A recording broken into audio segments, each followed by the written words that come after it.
നമസ്കാരം, ഞാൻ doctor Sanam. Prevention is better than cure. അതായത് രോഗമൊക്കെ വന്ന് ചികിത്സിക്കുന്നതിനെക്കാട്ടും നല്ലത് ഇത് വരാതിരിക്കാൻ നോക്കുന്നതാണ്. മഴക്കാലം തുടങ്ങിയിട്ടുണ്ട്. അതുപോലെ തന്നെ കോളറ പോലുള്ള മാരകമായിട്ടുള്ള അസുഖങ്ങൾ സ്പ്രെഡായിക്കൊണ്ടിരിക്കുന്ന ഒരു സമയം കൂടിയാണിത്.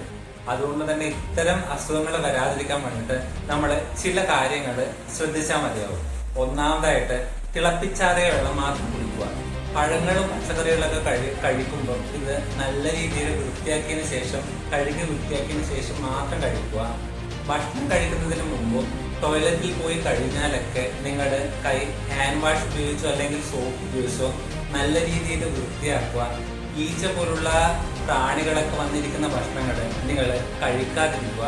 നിങ്ങൾക്ക് ക്ഷീണം, ഡീഹൈഡ്രേഷൻ, മലത്തിന് കഞ്ഞിവെള്ളം പോലുള്ള കൺസിസ്റ്റൻസി ഒക്കെ ഉണ്ടെങ്കിൽ നിങ്ങൾ ഉടൻ അടുത്തുള്ള ഒരു ഡോക്ടറെ കൺസൾട്ട് ചെയ്യണം. നിങ്ങൾക്ക് ഛർദി, വയറിളക്കം പോലുള്ള കണ്ടീഷനൊക്കെ ഉണ്ടെങ്കിൽ നിങ്ങൾ കുടിക്കുന്ന വെള്ളത്തിൽ ഉപ്പിടുക, അല്ലെങ്കിൽ കരിക്കിൻ വെള്ളം കുടിക്കുക, ORS ലൈൻ ഉണ്ടാക്കി കുടിക്കുക എന്നിവയൊക്കെ കഴിക്കുന്നുണ്ടെങ്കിൽ നിങ്ങൾക്ക് ക്ഷീണം ഒരു പരിധിവരെ മാറി കിട്ടും.